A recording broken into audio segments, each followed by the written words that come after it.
بسم اللہ الرحمن الرحیم۔ حضرت علی رضی اللہ تعالی عنہ کے زمانے میں ایک اسود نامی غلام نے چوری کی۔ معاملہ حضرت علی رضی اللہ تعالی عنہ کے پاس پہنچا۔ حضرت علی رضی اللہ تعالی عنہ نے بلایا اور اس سے پوچھا کہ آپ نے چوری کی ہے؟ اس نے کہا انا، میں نے چوری کی ہے۔ اس نے اقرار کر لیا۔ جب مجرم اقرار کر لے تو پھر گواہوں کی ضرورت نہیں ہوتی۔ تو حضرت علی رضی اللہ تعالیٰ عنہ نے اس کا ہاتھ کاٹ دیا، جیسے حکم ہے السارق والسارقۃ فاقطعوا ایدیہما، کہ جو چوری کرے مرد ہو یا عورت اس کا ہاتھ کاٹ دیا جاتا ہے۔ تو اسی حکم کے تحت حضرت علی رضی اللہ تعالیٰ عنہ نے فیصلہ سنا دیا کہ اس کا ہاتھ کاٹ دیا جائے۔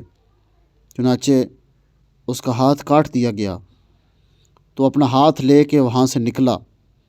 راستے میں اس کو دو صحابی، ایک حضرت سلمان فارسی رضی اللہ تعالیٰ عنہ اور ایک دوسرے ابن القوا ملے۔ تو حضرت سلمان فارسی رضی اللہ تعالیٰ عنہ نے اس سے پوچھا، اے اسود، تیرے ہاتھ کو کیا ہوا؟ اس نے کہا کہ میں نے چوری کی تھی، جس کی وجہ سے میرا ہاتھ کاٹ دیا گیا۔ جو ساتھ تھے ابن القوا، تو اس نے کہا کہ کس نے تیرا ہاتھ کاٹا ہے؟ کہا میرا ہاتھ خلیفۃ المسلمین سیدنا علی المرتضیٰ شیر خدا رضی اللہ تعالیٰ عنہ، جو حضرت فاطمۃ الزہرا کے شوہر ہیں، شوہر بطول ہیں، اور حضور صلی اللہ علیہ وسلم کے داماد ہیں، مسلمانوں کے خلیفہ ہیں۔ اس نے بہت زیادہ تعریفیں کی۔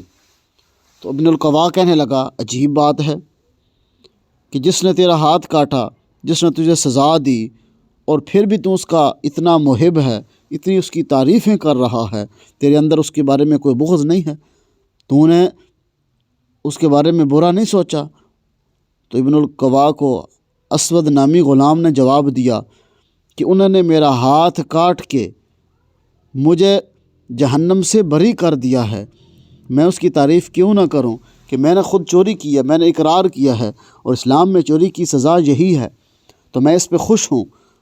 تو یہ بات حضرت سلمان فارسی رضی اللہ تعالیٰ سن رہے تھے، اور حضرت سلمان فارسی رضی اللہ تعالیٰ عنہ حضرت علی رضی اللہ تعالیٰ عنہ کے پاس گئے اور کہا کہ جس کا آپ نے ہاتھ کاٹا ہے، اسود نامی غلام کا، وہ تو آپ کے بارے میں ایسی ایسی باتیں کہہ رہا ہے کہ آپ کی تعریف کر رہا ہے، آپ کے بارے میں اچھے جملے کہہ رہا ہے۔ تو حضرت علی رضی اللہ تعالیٰ عنہ بڑے خوش ہوئے اور اس کو بلایا کہ اب بھی اپنی توبہ پہ اتنی پکا ہے۔ چنانچہ اس کا ہاتھ جو اس نے ہاتھ میں پکڑا ہوا تھا، اس کو اس کی بازو پہ رکھا اور اس کے اوپر ایک چادر باندھ دی، اور حضرت علی رضی اللہ اس کے لیے دعا کرنے لگے۔